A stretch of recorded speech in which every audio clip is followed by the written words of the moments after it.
18 months మనం 5వ conference పెట్టుకున్నాం. అయితే ఈ 18 months లో ఈ రోజు కొంతమంది రికగ్నైజ్, జనరల్ గా నేను ఈ అవార్డ్స్ ఎప్పుడు తీసుకోలేదు. కొన్ని ఫారిన్ యూనివర్సిటీస్ కూడా PhD ఇస్తా ఉంటే, ఆనరీ డాక్టరేట్ ఇస్తా ఉంటే నేను పొలైట్ గా రిఫ్యూజ్ చేశాను. ఈ రోజు కేశవ్ గారు చెప్పిన దానికి రెఫరెన్స్ చూస్తే ఎంటైర్ క్రెడిట్ గోస్ టు నా కొలీగ్స్, ఇద్దరు కలెక్టరేట్లు గానీ, మీరు కలెక్టర్స్ గానీ, హెడ్ ఆఫ్ డిపార్ట్మెంట్స్ గానీ, ఈ పక్కండే ministers and senior secretaries including chief secretary.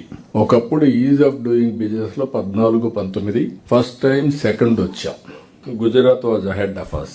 Then 2వ సంవత్సరం నుంచి మనం నెంబర్ 1 వచ్చాం. 4 ఏళ్లు మనమే నెంబర్ 1 వచ్చాం. Ease of doing business judgement లో కూడా వాళ్ళు మార్చారు ప్రొసీజర్స్. ఎవ్రీ ఇయర్ ఒకే, ఇప్పుడైతే కలెక్టర్స్ కాన్ఫరెన్స్ లో ప్రొసీజర్స్ మారుస్తున్నాము, అట్లా వాళ్ళు కూడా మార్చి మళ్ళీ ఇండస్ట్రియలిస్ట్ అడిగారు. అవన్నీ ఎవరిని అడిగినా కూడా మళ్ళా దాన్ని అడాప్ట్ చేసుకుని మళ్ళా మనం ఈజ్ ఆఫ్ డూయింగ్ బిజినెస్ లో నెంబర్ 1 వచ్చాం. ఇప్పుడు మనం గేర్ మార్చాం, స్పీడ్ ఆఫ్ డూయింగ్ బిజినెస్ అని పెట్టాం. దీంట్లో వాళ్ళు ఇచ్చింది కూడా మీరు చూస్తే 25 పాలసీస్ ఇక్కడే ఉన్నాడు Yuvraj, and also different department heads ఇక్కడ ఉన్నారు, సెక్రటరీస్ ఉన్నారు. Majority came from industry department policies అన్ని. I really appreciate them. What are all the required policies 18 months లో 25 పాలసీలు తీసుకొచ్చాం మనం. I congratulate them. One of the best work.